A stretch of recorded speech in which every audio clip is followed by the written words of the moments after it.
अस्सलाम वालेकुम नाजरीन, वेलकम टू द शो बात कारोबार की। मैं हूं आपकी मेज़बान नताशा हसीब। नाजरीन, मार्केट के सेंटिमेंट्स कल की ब्लड बात के बाद आज फाइनली कुछ ब्रीदर की सूरत हाल में देखे जा रहे हैं। आज हमने देखा कि कुछ चीज़ें जो है वो चेंज होती हुई दिखाई दी। न्यूज़ के हवाले से कुछ रिलैक्सेशन देखी जा रही है, खासकर पेट्रोलियम सब्सिडीज़ के हवाले से जो बात की जा रही है। जो सब्सिडीज़ दी हुई थी क्या वो वापस हो जाएंगी? अगर वापस हो जाएंगी तो IMF के साथ जो हमारा एक डीलिंग चल रही है क्या वो जेपरडाइज हो जाएगी? तो ये आज के लिए एक क्रॉनिकल व्यू देखा गया और आज के दिन जो एक क्रॉनिकल न्यूज़ थी जिसकी वजह से काफ़ी हद तक चेंजेस देखे गए और आज के दिन मार्केट ने भी इसी वजह से ब्रीदर भी लिया फाइनली, क्योंकि जब चीज़ें मैनेज हो रही होती हैं, आप सब्सिडीज अफोर्ड नहीं कर पा रहे, तो एक फॉरेक्स रिजर्व्स हमारे काफ़ी हद तक जो है वो एक हम कह सकते हैं कि सीज होते हुए दिखाई दे रहे थे। तो ये आज के दिन की सूरत हाल जिसमें फाइनली मार्केट ने भी एक रिलीफ की सूरत हाल में जो है वो परफॉर्म किया और मार्केट के अंदर फाइनली इन्वेस्टर्स भी काफ़ी हद तक रिलैक्स होते हुए दिखाई दिए। अब फ्लेक्सिबिलिटी देखी ये जाएगी कि आने वाले दिनों में बुल रन कब तक मार्केट के अंदर जो है वो एंटर होता है। तो that's the point. First segment की तरफ चलते हैं।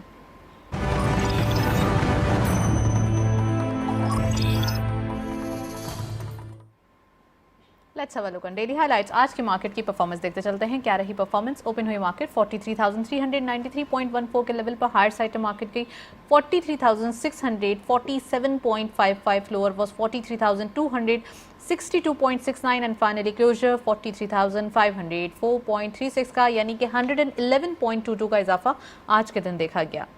टर्नओवर में करंटली 233.85 मिलियन शेयर्स ट्रेड किए गए हैं, कल के मुकाबले में डिक्लाइन 71.16 मिलियन शेयर्स का। Value is dry 6.86 billion rupees and volume leaders all script being in green territory. Synergy इस लिस्ट को लीड कर रहे हैं 0.13 के इजाफे के साथ। 5.69 पे क्लोजर, 19.09 मिलियन शेयर्स ट्रेड किए गए।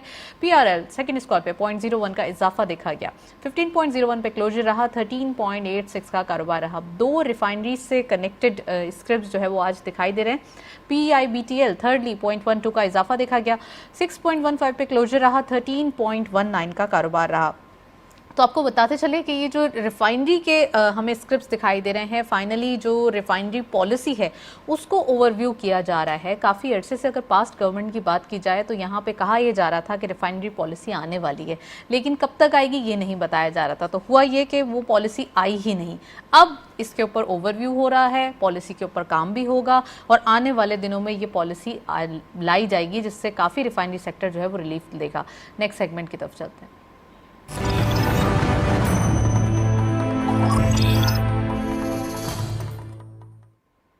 टॉपिक ऑफ द डे में आज हम बात करेंगे, जाहिर सी बात है इन्फ्लेशन की बात हो रही है तो गवर्नमेंट ने फाइनली जो एक स्टार्टर हम कह सकते हैं, जो हमारे पास एक पुअर तबका है उसके लिए रिलीफ की बात की है। तो लोअर मिडिल क्लास और ख़ासकर जो हम कह सकते हैं कि ऐसे लोग जिनके ऊपर इन्फ्लेशनरी प्रेशर है उनके लिए कमोडिटी प्राइस में रिलीफ के लिए काफ़ी हद तक बातचीत की गई है, जिसमें फूड इन्फ्लेशन को कंट्रोल करने के लिए और फूड के पॉइंट ऑफ व्यू से सब्सिडी देने के लिए या हम कह सकते हैं इंसेंटिव देने के ऊपर जो है वो ज़्यादा बातचीत की जा रही है।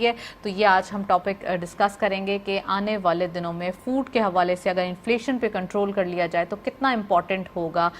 हमारे पास जो कि हम कह सकते हैं मॉनेटरी पॉलिसी का रेट है वो हायर साइड पे दिखाई दे रहा है, तो क्या हम पॉलिसी रेट को कर्टेल करने में फूड इन्फ्लेशन के टूल को यूज़ करेंगे तो क्या हमें मदद मिलेगी? आज हम ये डिस्कस करेंगे। साथ साथ वर्ल्ड बैंक ने हमें गारंटी किया है कि IMF के बाद वो भी हमारा साथ देंगे और IMF, सऊदी अरब के साथ जो पैकेज है वो और ख़ासकर वर्ल्ड बैंक, ये तीनों अगर हमारे पास जो पैकेजेस आ जाएंगे तो काफ़ी क्वेश्चन हमारे पास फॉरेक्स रिजर्व में होगा, तो वो भी आज हम बात करने वाले हैं। साथ साथ पाकिस्तान में बिजनेसेस पॉइंट ऑफ व्यू से क्या पोजीशन है वो भी आज हम डिस्कस करेंगे। वेरी एक्सक्लूसिव गेस्ट हमारे साथ मौजूद हैं, खुशामदीद कहते हैं। हमारे साथ मौजूद हैं सलीम तनोली साहब।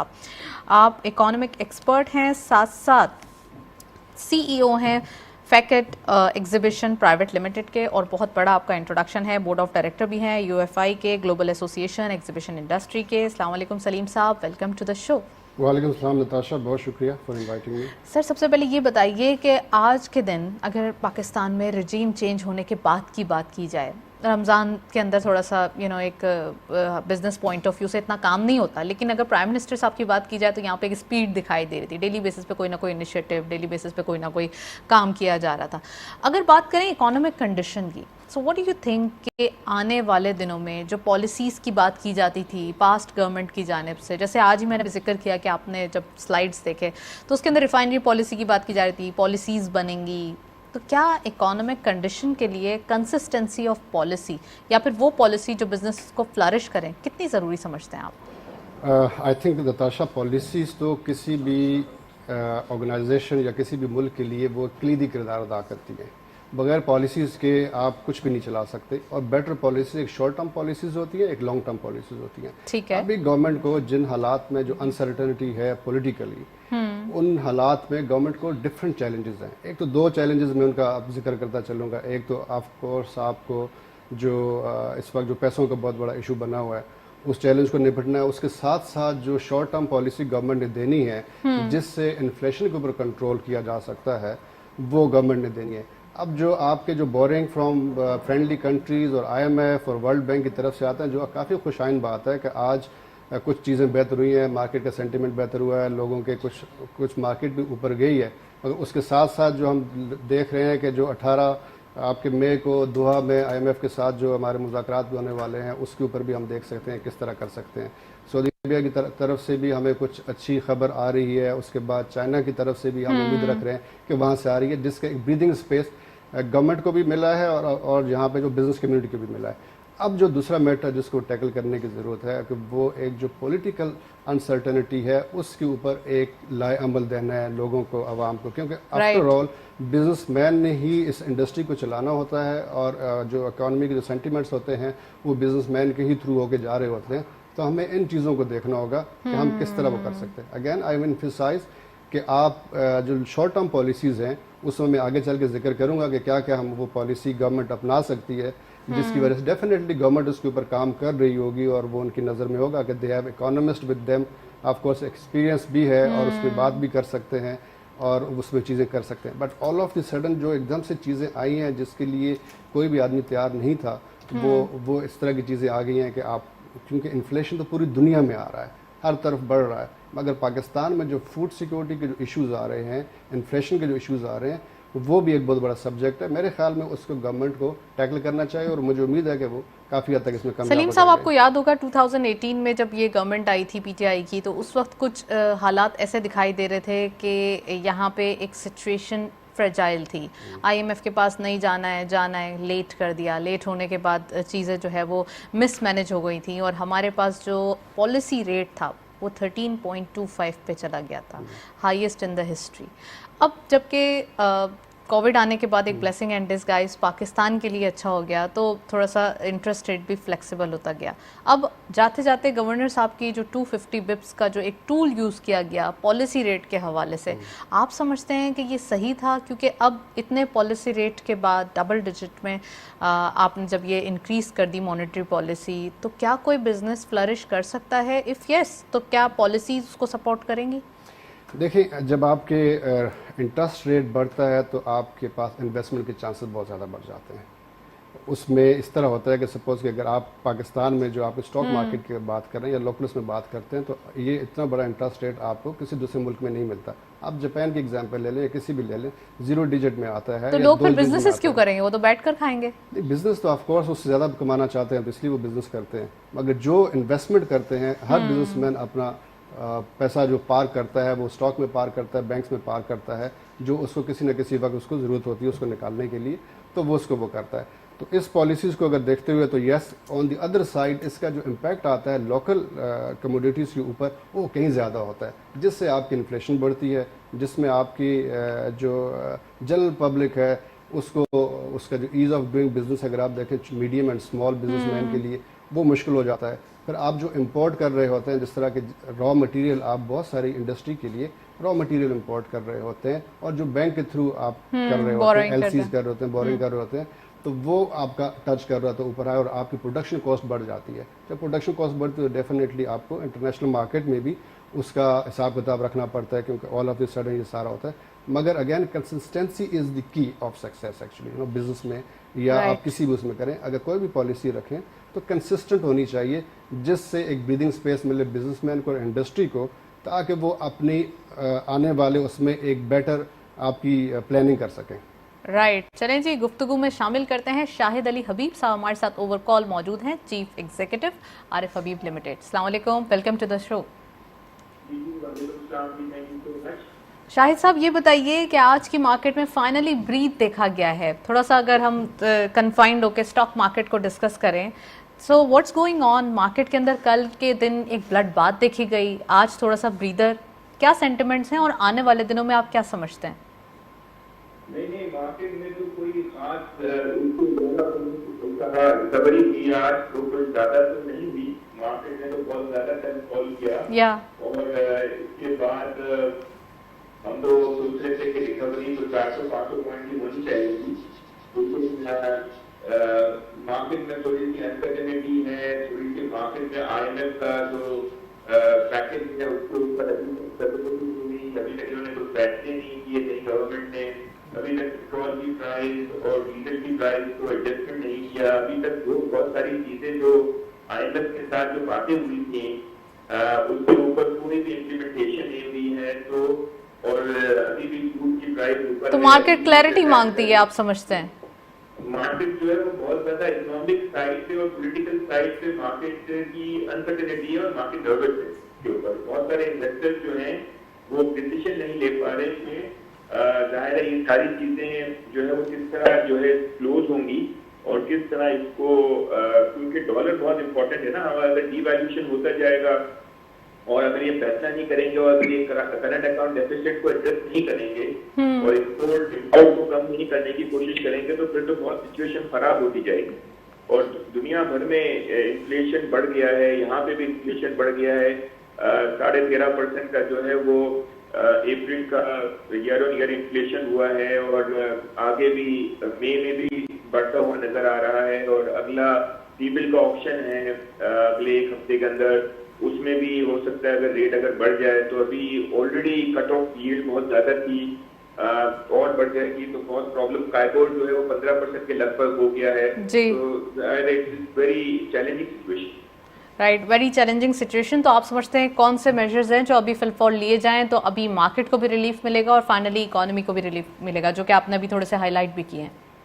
जी, बहुत सिंपल है। मतलब they have to take bold decision.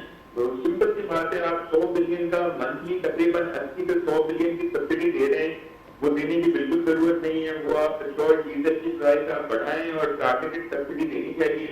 जो गरीब लोग हैं, जो बाइक चलाते हैं, उनको आप टारगेटेड सब्सिडी दे दें। जो पब्लिक ट्रांसपोर्ट यूज करते हैं उनको टारगेटेड सब्सिडी दे दें।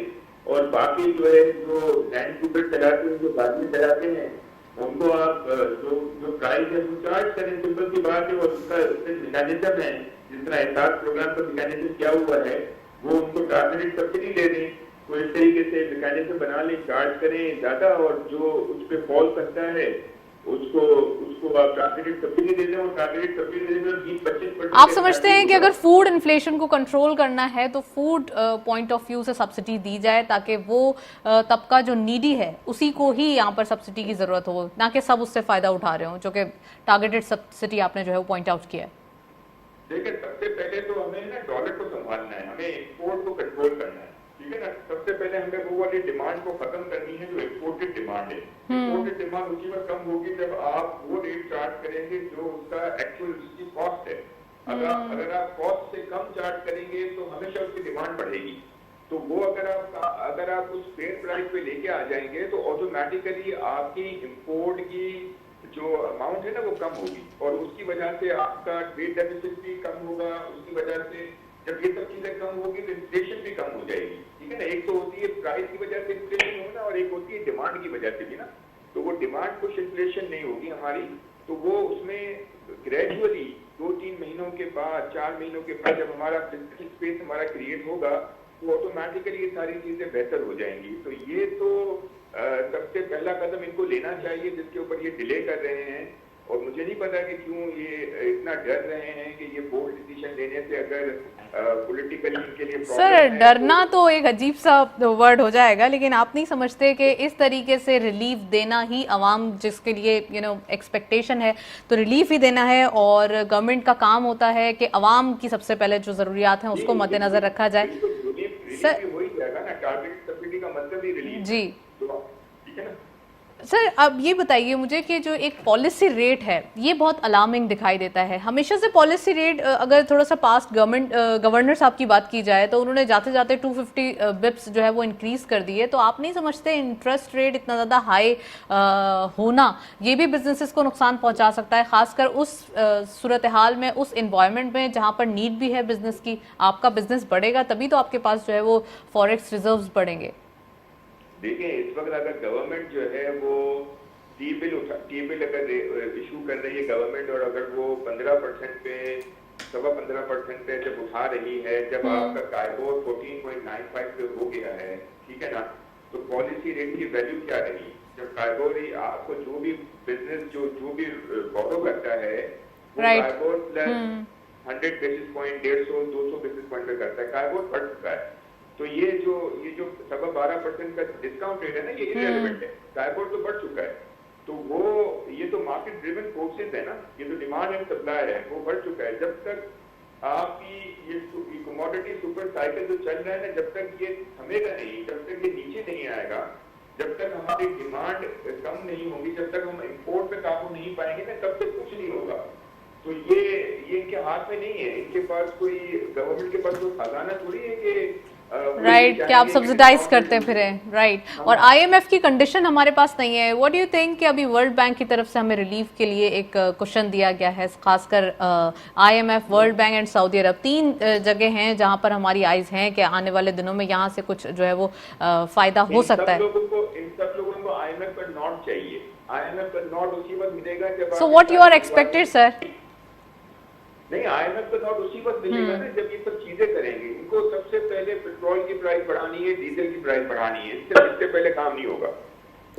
राइट चलें जी, बोल्ड डिसीजन रिक्वायर्ड है और बोल्ड डिसीजन ही लेने की ज़रूरत है। That's all. Thank you. Shahid Ali Habib साहब हमारे साथ मौजूद है, काफ़ी डिटेल एनालिसिस। सलीम साहब, चैलेंजेस बहुत हैं, बोल्ड डिसीजन रिक्वायर्ड हैं, लेकिन टारगेटेड सब्सिडी भी देना ज़रूरी है क्योंकि कुछ लोग नहीं रिलीफ के बगैर जो है वो सरवाइव नहीं कर सकते, उनका सर्वाइवल मुश्किल हो जाता है। What's your point? हमें आईएमएफ के पास जाना होगा और हमें आईएमएफ की बात माननी होगी।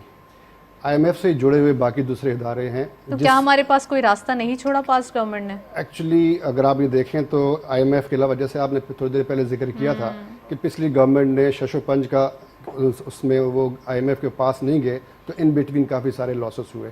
अब इनके पास भी इन्हें वो गलती नहीं करनी है, आईएमएफ के पास जाना है, टारगेटेड सब्सिडी देनी है उन्होंने। ऑब्वियसली जो लैंड क्रूजर वाला है और बाइक वाला है, आपको उसको डिफ्रेंशिएट करना होगा, उसके लिए मैकेनिज्म बनाना होगा। अगर आप देखें आईएमएफ क्या कह रहा है, वो कह रहा है कि 100 मिलियन रुपए की जो आपने सब्सिडी दे रहे हैं पब्लिक, जो आप इन्वेस्ट कर रहे हैं पब्लिक सेक्टर में, आपकी उसकी फ़ौरन कटौती करनी है। आपने पेट्रोल को बढ़ाना है, बिजली की कीमतों को बढ़ाना है, और उसी तरह आपको जो पुराने जो आपके थे आईएमएफ के जो इंडस्ट्री जो एमनेस्टी है जो गवर्नमेंट ने दी हुई थी इंडस्ट्री की एमनेस्टी, वो वापस करनी है।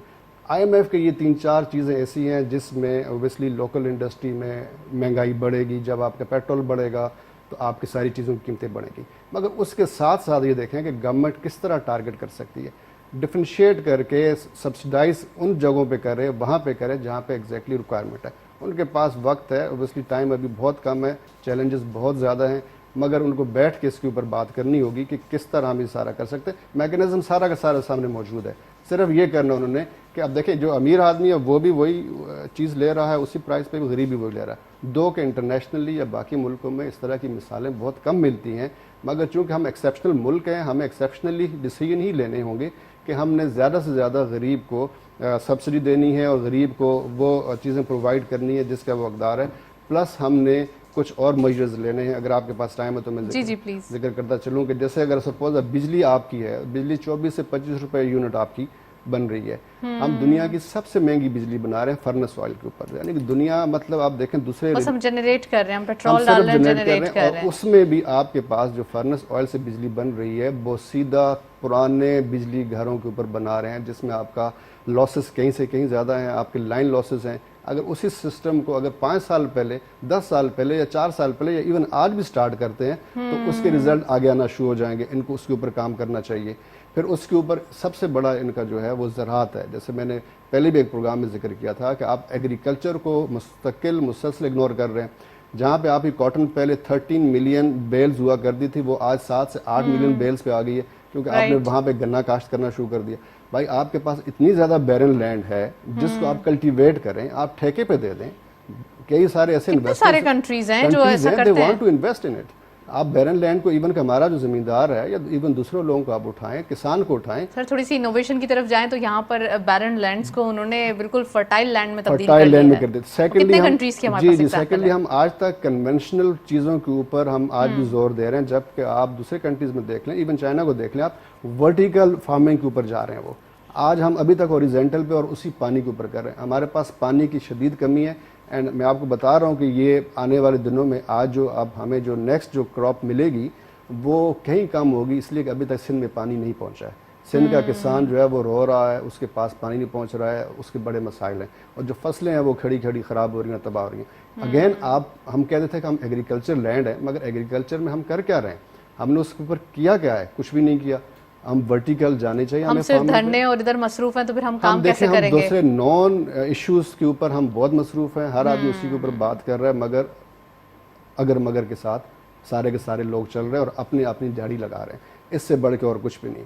आपको चाहिए कि आप ये 4-5 इश्यूज हैं, आप इनको उठाएं, बिठाएं, इकोनॉमिस्ट को बिठाएं, लोगों को बिठाएं, उनको टारगेट दें कि ये आपने करना है। भाई आप हमें करके दिखाएं।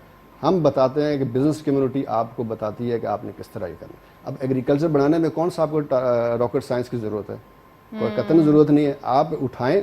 अगर आप दुबई और सऊदी अरेबिया देखें जैसे कंट्रीज़ में आज ग्रीनरी आ रही है, आप ऑस्ट्रेलिया से आप देख लें, हमारे पास कई ऐसे बिजनेसमैन हैं जिन्होंने ऑस्ट्रेलिया से वो पूरा उसका रोल मॉडल उठा के यहाँ पे बैरन लैंड के ऊपर उन्होंने वो किया, उसको कल्टीवेट किया and they are making money like anything.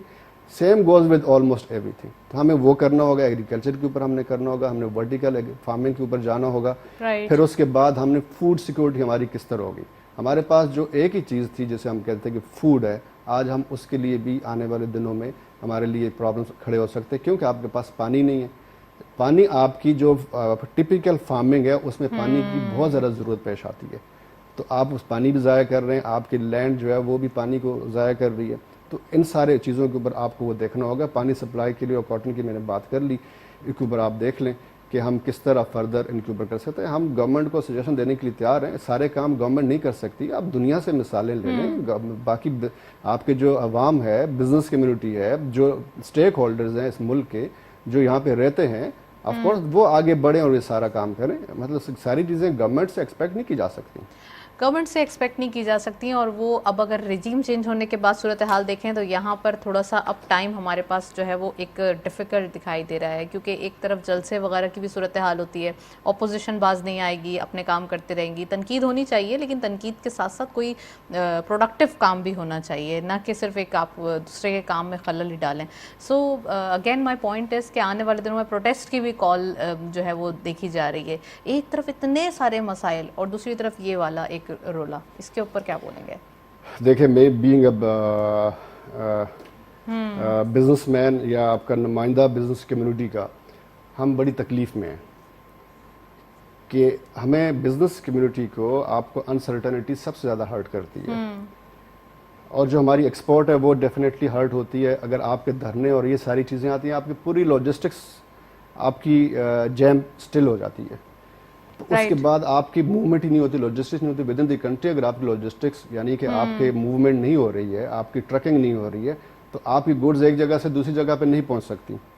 तो उसमें अल्टीमेटली क्या होगा कि नुकसान होता है मुल्क का नुकसान होना है। वो सारी चीज़ों से बचा जा सकता है। गवर्नमेंट को चाहिए कि अभी कहीं से भी 8-10 बिलियन डॉलर अरेंज करे और इस सिस्टम से बाहर निकले। देखिए, द बेस्ट सोल्यूशन आपके पास है या किसी भी बात का जवाब देना है, वो है आपकी परफॉर्मेंस। अगर आप ये पैसे लेके आ जाते हैं, IMF से लेके आएँ, अवाम के ऊपर कम से कम बोझ डालें, फ्रेंडली कंट्रीज़ के पास जाएं, उनके पास से लेकर आएँ, सिस्टम में पैसा लेकर आएँ, तो जो उसके बाद आप वो कर सकते हैं। अदरवाइज महंगाई का जो तूफान आने वाला है। सिस्टम में पैसा लेके आने के लिए आपको वो पॉइंट्स भी चाहिए कि आपके पास भी तो कुछ हो जिसकी वजह से IMF की जो है वो शराइत मानी जाए। फिर वर्ल्ड बैंक भी है, फिर डिफरेंट हमारे पास और भी जगह हैं जिससे जो है वो काम बन सकता है। देखिए, आपके अनसर्टेनिटी की वजह से आपके मूडीज ने आपका एक रैंक और नीचे कर दिया है। एग्जैक्टली। और जैसे आपके मूडीज रैंक नीचे करते हैं तो आपकी ईज ऑफ डूइंग बिजनेस वो नीचे आ जाता है। उसके बाद आपकी जो हम LC खुलवाते हैं, जो वो करते हैं, उसमें डिफ़िकल्टीज आ जाती हैं कि आपको 17 चीज़ें और उनको देनी पड़ती हैं। फर्दर उसका आपका रेट और बढ़ जाता है, आपकी ड्यूटियाँ और उसके इंटरेस्ट रेट उसके ऊपर आ जाता है। तो ये वो सारी चीज़ें हैं जो बिज़नेस में डेफिनेटली ऊपर चली जाती हैं। आपकी बिज़नेस डूइंग जो है वो ईज ऑफ डूइंग बिज़नेस वो कम से कम होती चली जाती है और जो प्रोडक्शन कॉस्ट है आपकी ऊपर से ऊपर चली जाती है। तो अल्टीमेटली उसका किसके ऊपर आता है, आपकी इकॉनमी के ऊपर फ़र्क आता है।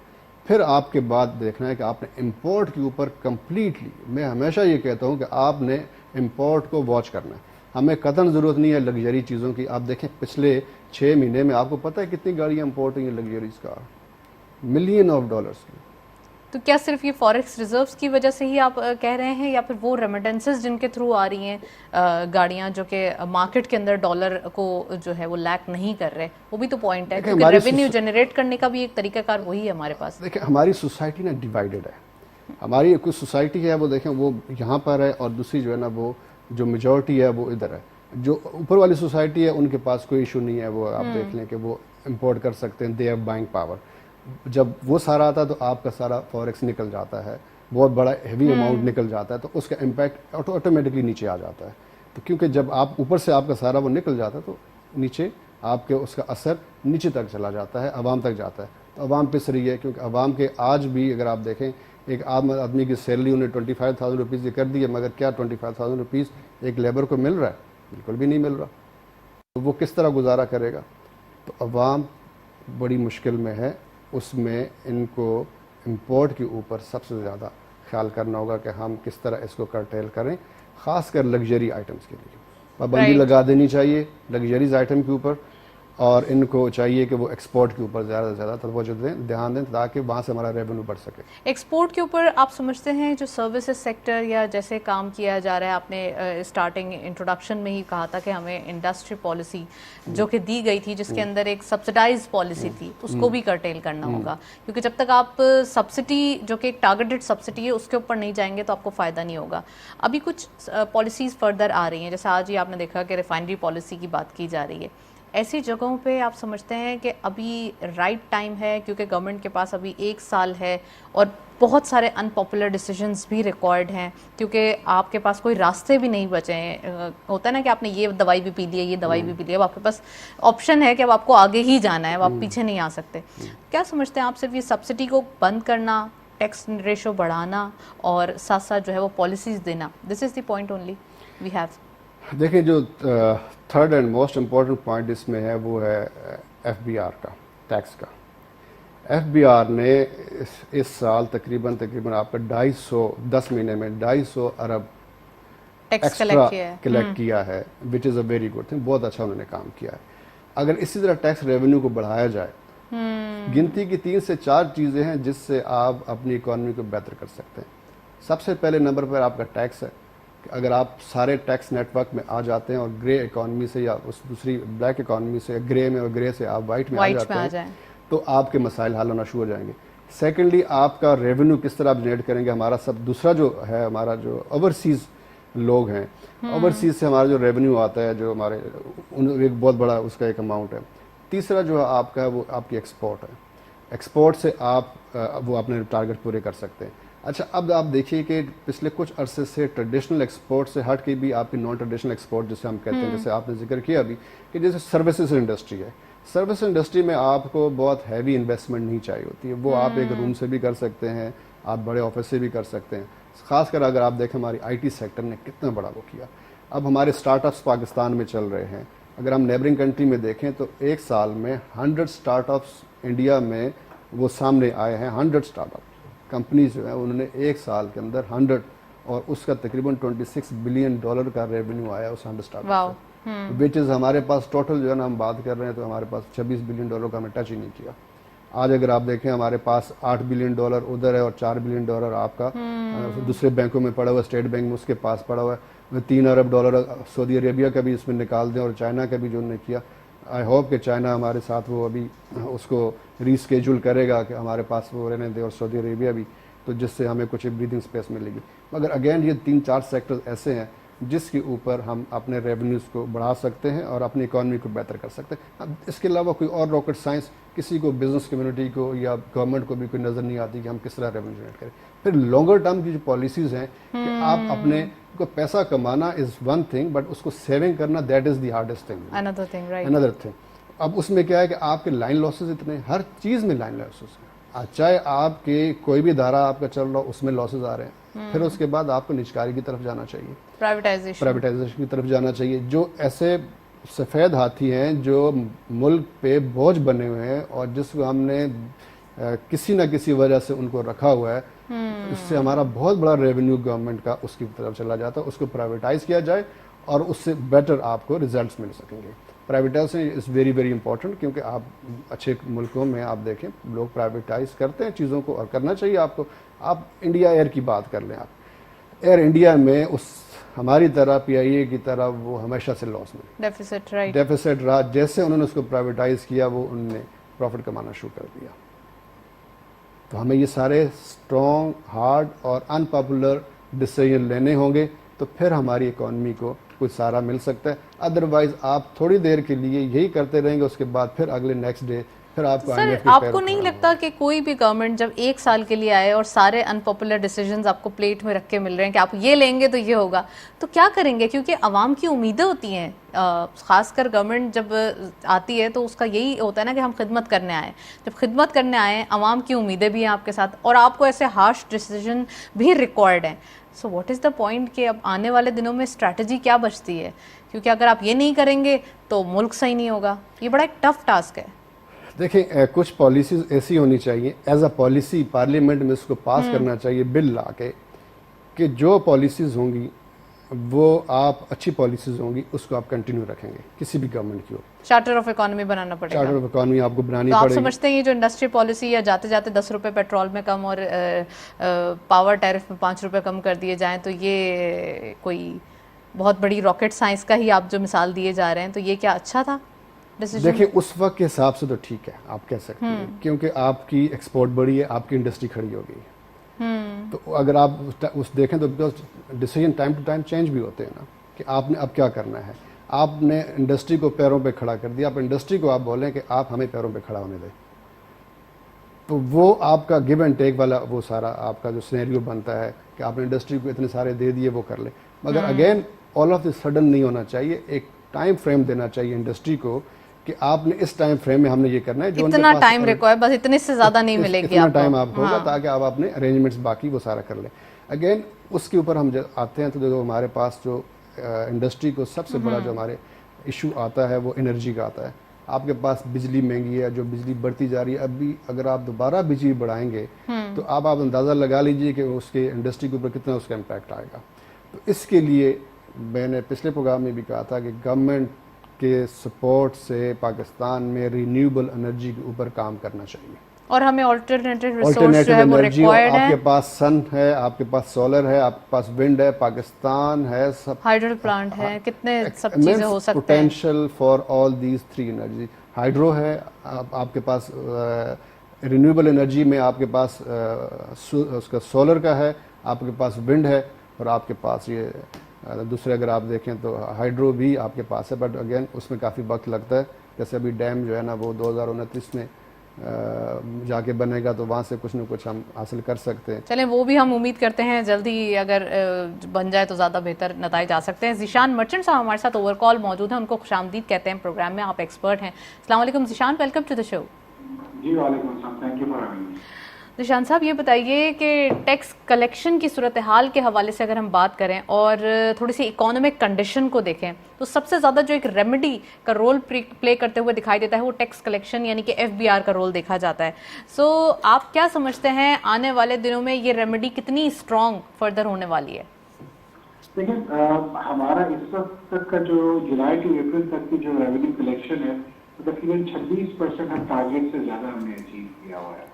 और जो भी हमारी टैक्स के हमने मंथ ऑन मंथ बेसिस पे जो टारगेट सेट किए हुए उसको अभी तक हम अचीव करते जा रहे हैं। तो जो हमारा जो अल्टीमेट गोल है 6.1 ट्रिलियन का, मुझे ऐसा लगता है कि हम उसे आसानी ना सिर्फ अचीव भी कर लेंगे बल्कि उसे सरपास करेंगे।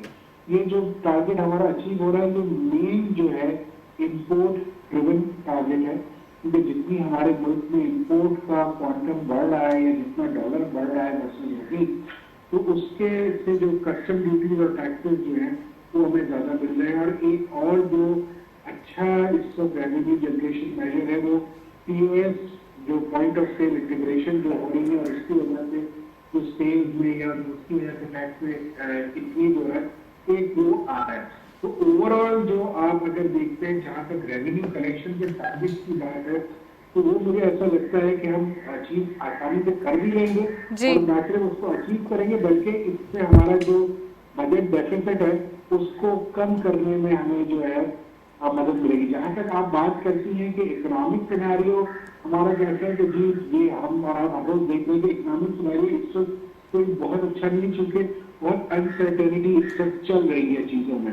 जब तक ये चीजें सेटल नहीं होंगी तब तक जो है आप समझेंगे पाकिस्तान के ऊपर जो क्राइसिस पोजीशन है ये चलती रहेगी, और हमें उससे निकलना बहुत जरूरी है। आप ये देखिए स्टॉक मार्केट की जो हालत चल रही है, बिल्कुल डॉलर की जो ओपन मार्केट में हालत चल रही है, ये बड़ी अलार्मिंग सिचुएशन है, इसको कंट्रोल करना बहुत जरूरी है। राइट ज़ीशान, ये बताइए कि आपने अभी अपने इंट्रोडक्टरी कमेंट में कहा कि हमारे पास जो है वो टैक्स कलेक्शन की एक रेवेन्यू जनरेट करने की एक सोर्स है, इंपोर्टेड जो आइटम्स होते हैं उनके ऊपर ड्यूटी जो होती है। सो हम अभी भी प्रोग्राम के अंदर यही डिस्कशन कर रहे हैं कि इंपोर्ट को कम करना ज़रूरी है, एक्सपोर्ट को बढ़ाना ही हमारी नीड है।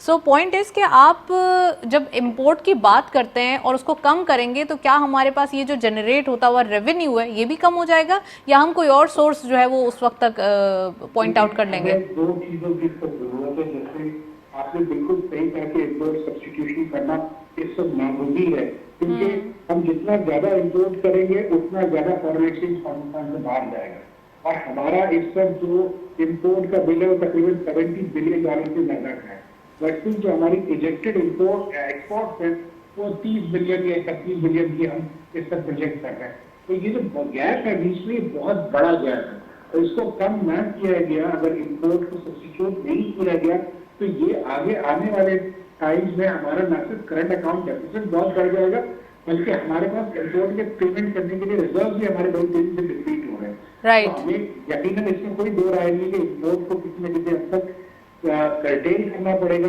लग्जरी आइटम्स को मैं समझता हूँ कि इस पर रोकना चाहिए, और रोकने के बाद जो है जो जरूरत की चीजें सिर्फ दो इंपोर्ट करें, ताकि आपका जो आउटफ्लो ऑफ डॉलर है वो किसी हद तक कम हो, और जैसे ही आउटफ्लो ऑफ डॉलर कम होगा तो हमारी जैसे एक्सपोर्ट्स में ग्रोथ हो रही है, हमारी रेमिटेंसेस में ग्रोथ हो रही है, तो हमारी जो बैलेंस ऑफ पेमेंट्स है वो किसी न किसी हद तक हम उसको मैच करने में कामयाब हो जाएंगे। राइट। और तो जितनी इंडस्ट्री लगेगी, जितनी इंपोर्ट सब्स्टिट्यूशन होगी, उससे जॉब्स क्रिएट होंगे, जॉब्स क्रिएट होने से आपकी जो इकोनॉमिक साइकिल है वो बेहतर परफॉर्म करने लगेगी, और मैं समझता हूँ कि हमें इस पे बहुत ज्यादा फोकस देने की जरूरत है। राइट। अगेन ज़ीशान साहब, फिर हमारी टैक्स कलेक्शन कहाँ पहुंचेगी ये भी बताते चले ना, कि इंपोर्ट तो हमने कर्टेल कर दी और आने वाले दिनों में कुछ ऐसे अनपॉपुलर डिसीजंस भी ले लिए जिसकी वजह से हमारी जो है वो चीज़ें, ताकि ये जो एक स्टॉर्म की सूरत हाल है वो मैनेज हो जाए।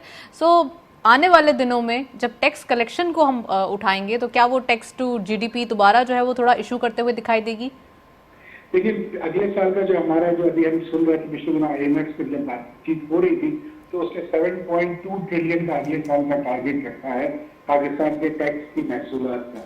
ये बहुत बड़ा टारगेट है, यानी ये आप देखिए जहाँ हम 4.8 से 6.1 ट्रिलियन पे, अगर आप 6.1 ट्रिलियन से हम प्रोजेक्शन कर रहे हैं 7.1 और 2 ट्रिलियन की, और साथ में अगर हम इंपोर्ट को कर्टेल करते हैं, तो अनलेस एंड अनटिल डॉक्यूमेंटेशन को प्रॉपर तरीके से नहीं किया जाएगा, नए टैक्स पेयर्स को जनरेट नहीं किया जाएगा, तो ये जो टारगेट है आपका ये अचीव होना बड़ा मुश्किल है। अगर आप इंपोर्ट को कट डाउन करते हैं तो अभी तक आपको मेजॉरिटी ऑफ द टैक्स जो मिल रहा है इसमें वो इंपोर्ट पे ड्यूटी की सूरत में, वो कस्टम ड्यूटी की सूरत में, सेल्स टैक्स की सूरत में, और इनकम टैक्स एट इंपोर्ट से जो इससे बहुत ज्यादा आपको इन्हिसार इससे बहुत ज्यादा है। तो अगर हम इंपोर्ट को कट करते हैं तो यकीनन हमें कोई सब्सिडरी ऐसी जगह से रेवेन्यू कलेक्शन करना ज्यादा पड़ेगा कि जो इस सिस्टम में नहीं है, और उसके लिए डॉक्यूमेंटेशन की हम हर दफा बात करते हैं कि डॉक्यूमेंटेशन होना बहुत जरूरी है। टैक्स रेट्स को रैशनलाइज करना बहुत जरूरी है। पाकिस्तान का जो टैक्स स्ट्रक्चर है वो हमारे अतराफ के ममालिक के हिसाब से बहुत ज्यादा है। हम अगर इकोनॉमी को ग्रो करना चाहते हैं तो हम हायर टैक्सेशन में इकोनॉमी को ग्रो नहीं कर सकते। राइट, हमें अपना वो टैक्स tax नेट rate को बढ़ाना नीचे होगा। लाना पड़ेगा। Right, this is the point कि हमें टैक्स नेट ही बढ़ाना होगा and this is the only solution. इसके अलावा हमें कोई इसके अलावा कोई बड़ा सोल्यूशन दिखाई नहीं देता जिसके ऊपर काम करने की फिलफौर जरूरत है। That's all, thank you Zeeshan साहब, आप हमारे साथ मौजूद है, काफी डिटेल एनालिसिस। सलीम साहब भी मौजूद हैं, उनका भी टेक लेते चलते हैं। सलीम साहब, टैक्स की बात हो रही है और टैक्स कलेक्शन बढ़ाना ही सबसे ज़्यादा नीड ऑफ द आवर है, इसके बगैर कोई गुजारा नहीं हो सकता, क्योंकि अब जबकि टारगेट्स हैं वो हायर से हायर साइड पे ही जाते जा रहे हैं। जितना हम टैक्स कलेक्ट करते हैं और अपने टारगेट से ज़्यादा काम करके दिखाते हैं तो अगली बार हमें उससे भी डबल टारगेट दे दिया जाता है। ओब्वियसली टैक्स ही नेटवर्क ही बढ़ाना होगा सबसे पहले, तो फिर आपके कलेक्शन बढ़ानी होगी। लोगों को टैक्स नेटवर्क में लेके आना होगा तो आपका टैक्स नेटवर्क, आपका टैक्स कलेक्शन बढ़ेगी।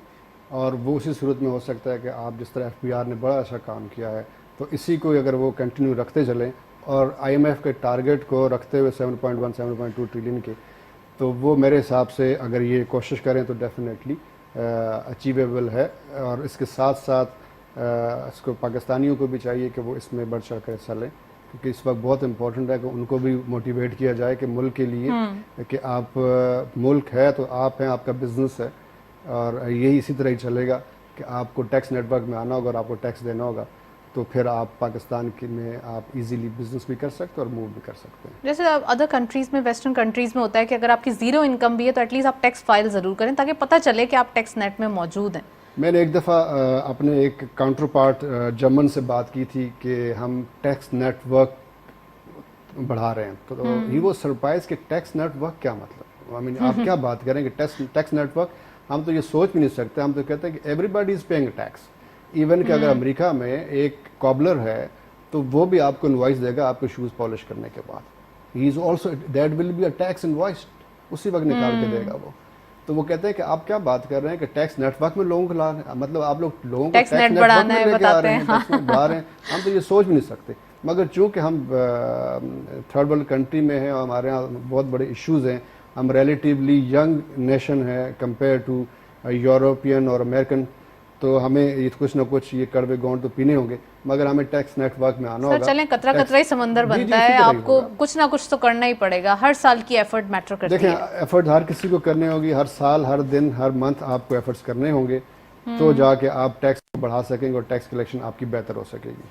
राइट, टैक्स कलेक्शन के हवाले से ही बात करेंगे, लेकिन अब सवाल ये पैदा होता है कि इंटरनेशनली ऑयल प्राइस जो सबसे ज़्यादा एक रूट है इन्फ्लेशन की पूरी दुनिया के अंदर, कमोडिटी प्राइस बढ़ते हैं, इसी का इम्पैक्ट तमाम कंट्रीज़ पे आता है और पाकिस्तान को भी सबसे ज़्यादा चैलेंजिंग सिचुएशन यही क्रिएट कर रहा है। सो आप क्या समझते हैं कि ये जो कॉन्फ्लिक्ट दिखाई दे रहा है, एक तरफ रशिया, दूसरी तरफ यूक्रेन, ये वॉर, लेकिन अब कुछ यूरोपियन कंट्रीज़ रशिया के साइड भी चले गए हैं, कुछ रबल्स में डील करते हुए और ऑयल बाय करते हुए दिखाई दे रहे हैं, तो आप समझते हैं कि पाकिस्तान भी अब जो है वो थोड़ा सा चीपर साइड पे या फिर कुछ ऐसी मेजर्स लेते हुए दिखाई दे सकता है? देखिए, मुल्कों के बीच में इंटरेस्ट होते हैं, दोस्तियाँ नहीं होती, पहली बात हुई है जी, ऑब्वियसली।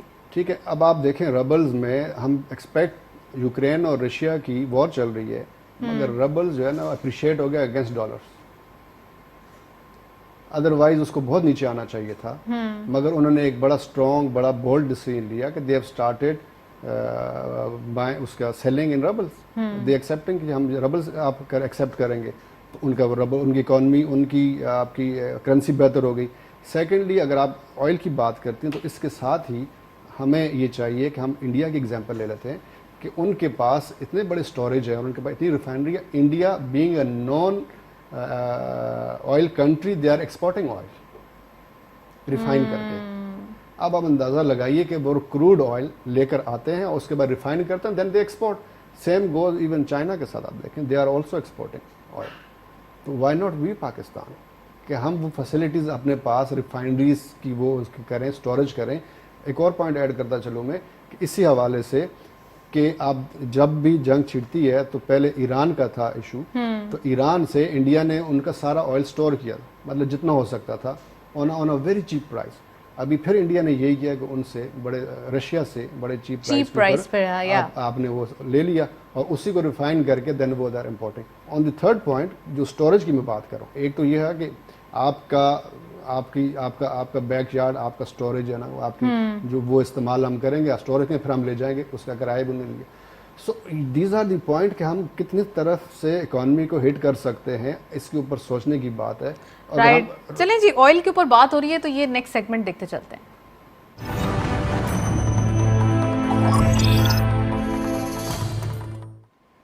कमोडिटीज और फॉरेक्स के रिलेटेड अपडेट आज की मार्केट में देखते चलते हैं क्या रही परफॉर्मेंसेज। गोल्ड की पर तोला प्राइस 1,33,500 रुपीज, गोल्ड पर 10 ग्राम 1,14,460 रुपीज, इंटरनेशनल गोल्ड रेट पर अराउंड $1,858.87, ऑयल WTI पर बैरल 101.6, ऑयल ब्रेंट क्रूड पर बैरल 104.3। फाइनली आज हम ऑयल प्राइसेस जो है वो थोड़ी सी डाउनवर्ड देख रहे हैं and this is good for economy actually.